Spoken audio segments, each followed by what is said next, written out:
Dr. Robert J. Keller is board certified in immunology, hematology, and oncology.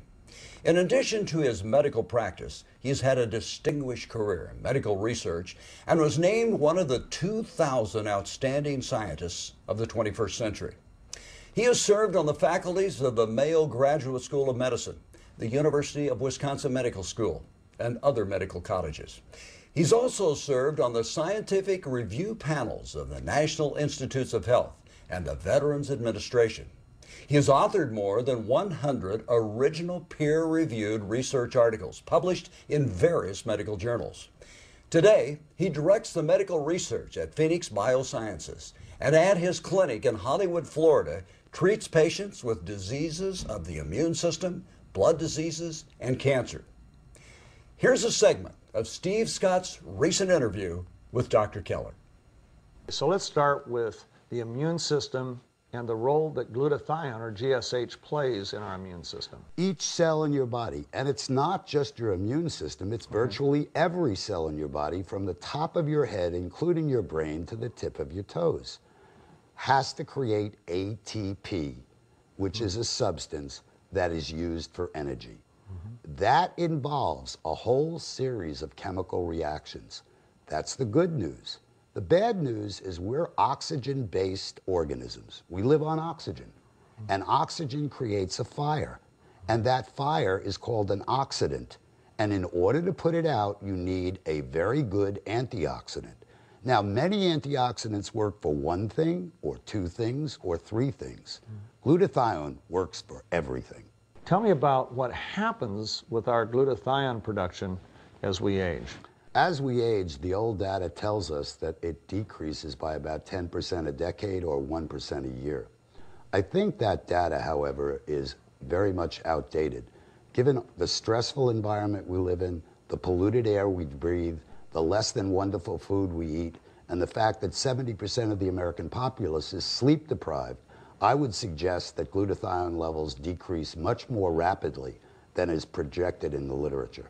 What does the drop in glutathione do to our body? Well, it's very simple.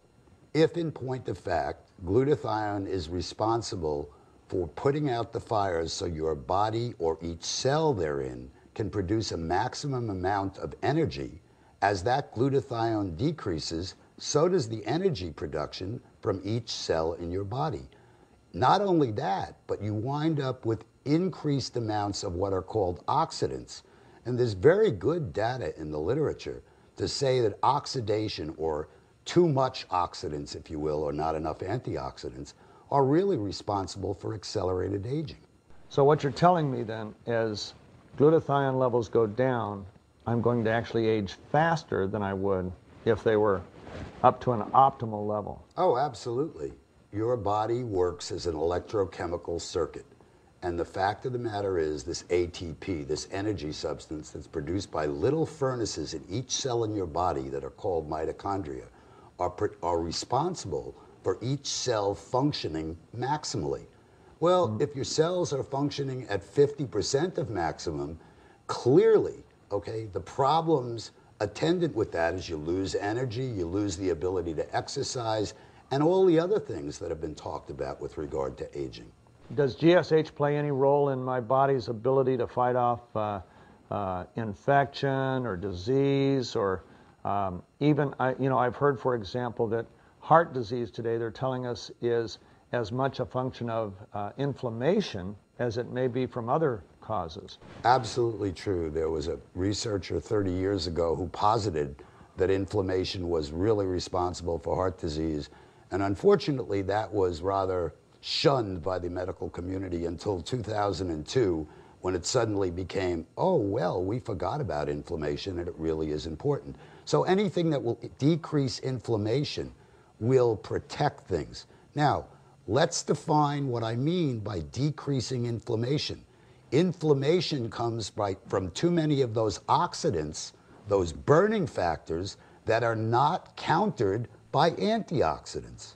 And again, glutathione being the top of the antioxidant chain, it's the one I'd clearly like to have the most of. Now, what makes MaxGXL different from other similar kinds of products? If you Google glutathione, you will find that 80% of the products are actually glutathione themselves.